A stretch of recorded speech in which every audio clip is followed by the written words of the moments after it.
The second part of this is to look at this fault and to try to determine what is the strike of the fault and the direction of dip of the fault. So I'm going to use this as a way. We see here in the middle that we have the fault here and the fault, so we can see both sides. And what I want to do now is to take and create a random we'll see in a moment. So I want to go to insert a random line, and we can see if I move it a little bit, this one is going to be at a particular direction. Now what we want to obtain from this random line is actually something that will be at an orientation running with the strike line of this particular fault.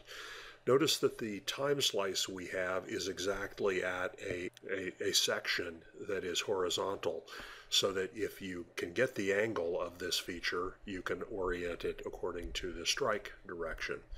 So from the random line down here, I'm going to have, first of all, you have the opportunity with the plane up here. You can move things back and forth depending on where you want to be. I'll just pick it arbitrarily there. And then I'm going to pick the control button and then click the mouse button on this random. And it's a very peculiar thing in that you have to fiddle with this a little bit. And so you can move around. I'm going to stop it there, and I'm going to try another there.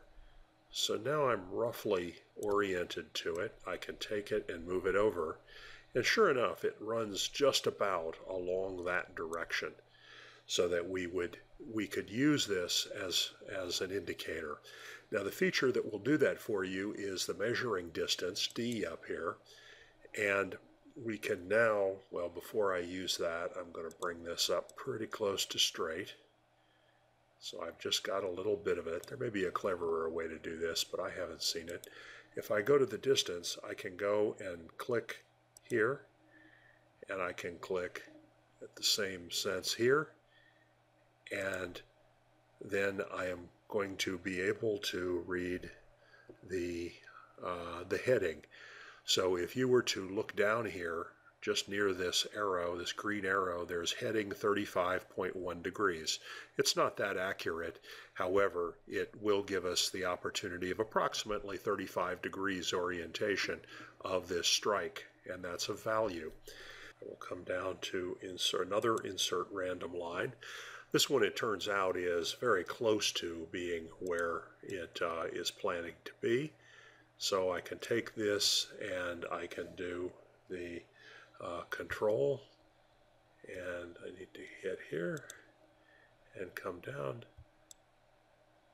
and I can turn it such that it will look like it will be just about that angle. It may not be perfect. We can again go up with the D for the distance, and I can make a connection here, and I have about 125 degrees. So it's very close to being perpendicular, and you can fiddle it to be exactly where you want. The interesting feature of this particular cross-section is to go up into interpolation and then actually look at the random version here.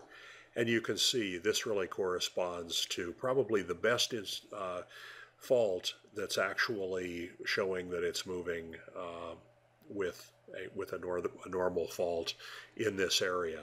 So you're not hitting it obliquely, but rather hitting it in a direction in which it's very close to being aligned to the dip direction of the fault.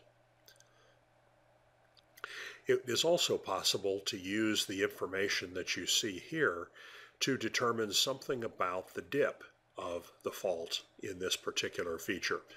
So we can see here that it's a normal fault, although it's getting very close to vertical here down at the bottom. So you might use the area up at the top half of this area.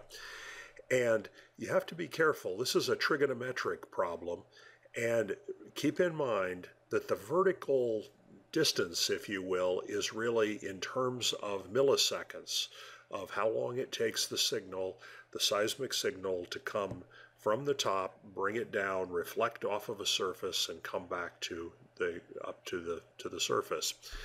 And so I'm going to ask you all how to go about doing what the dip is of the upper part of this particular feature.